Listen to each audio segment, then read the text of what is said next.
mondel manis larase pelok darah. Wah, edan. Wah. Saya lega, saya seneng jroning atimu awakmu wis nembang sakloron karo panjenengane Mbak Rani Sulistya Budi Iramawati. Rani Budi Rayu. Wes. Saiki ganti salajengipun nggih Mas nggih. Iki wonten Mbak sinten panjenengan? Mbak Marfuah. Jengkalipun Mbak Marfuah kalian Mas Mondel yang Cinandra Panjayah Can toko ingkang punya jroning Balumbang Kodhok ora. Tak temokke pengen mantene kowe kan ya sampeyan. Cita-citaku pengen nikah karo Mbak Marfuah. Sampai saking mriko Mas Mondel saking mriko prapatan mriko. Apa Kemungkinan. Wah, iya ngomong sekolah bermawa kodrat iya saya dalane ora sadar saya dalane ramai para siswa merusak pasaranku gitu. Nalika semana sifat jalutan api wanita ingkang berdoa majo ngancik amin dewasa mistuti wong garipka kinenten sinandengania jinempono ing maruta materi maju materi kok lho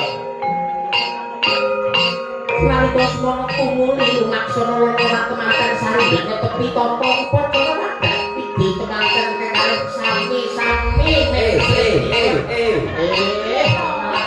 simpangan yo ngaten sak iki karo aku lha nuwun sewu nggih mengke damel syarat-syaratan nggih nek saged iki pas matane disih kira iki gantalan yo pas raine ya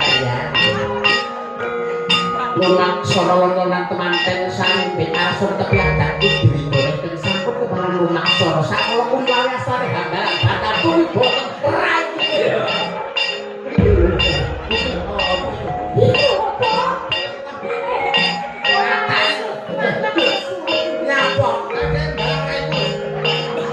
syarat-syaratnya dari gantal lah kan dari gantal jole gedang lho sampean kurang banter mbak kudune ngene lho kudune ngomong mau wong iso lakonan benira lumaksana minggat mandhaling sitinggil binapura kok sak ngandhapipun karo padu sang pujan galing dap arsa ngucap mantra sakti kidul rahayu gonggo tigo durga menggak kala sirna ngucap mantra sakti kidul rahayu sang pujan galing dawuh kula minangka pejabat Nggih. masih Sarwa-sarwi kok ya. Waalaikumsalam. Keperdosa ya kaya semua makan di para masjid yang kita kepala kelas berbeda dari itu. Begini pun aku mengajar al-Fatihah Indomaret, al-Fatihah Indomaret, al-Fatihah Indomaret. Keperdosa ya kaya semua makan di para masjid yang kita kepala al-Fatihah Indomaret, al-Fatihah Indomaret.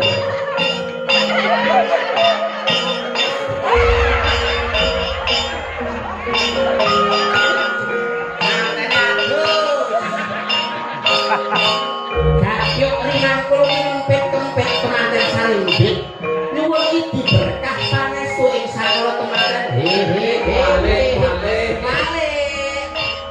Manen wedok sing sungkem iki manten wedok ya kok dikualat ngombe iki makne ngono ya sing sungkem kowe manten kagum sumungkul wonten kersanipun temanten putri sakala temanten putri Hani kakunak ati dongi deki bakipun temanten aku tapi adaku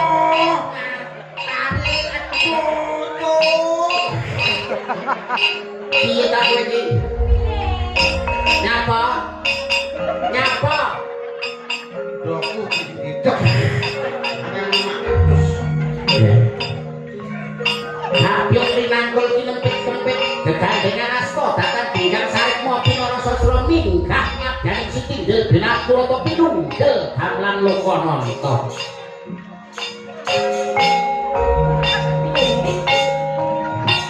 pinunggel hamlan loko nonton kasih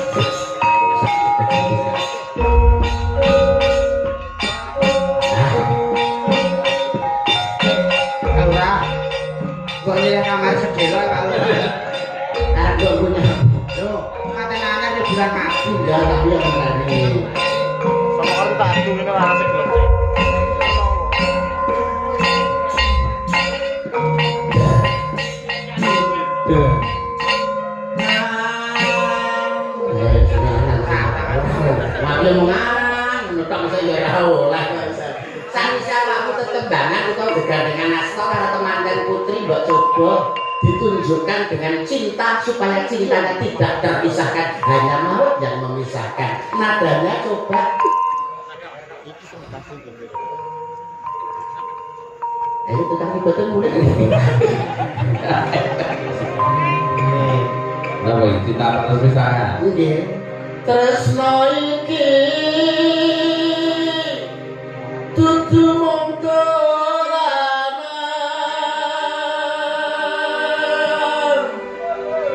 kabeh mau hamarga kahanan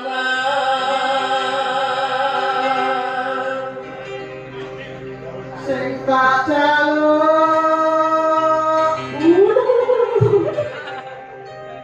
kamu kesabaran.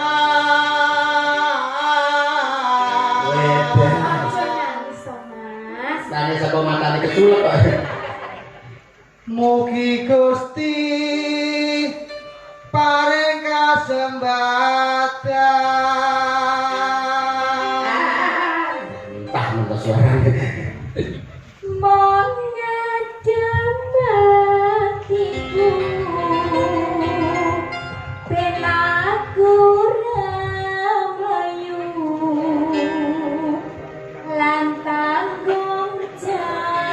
Jangan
sumbut Pak Marfuah, sumbut.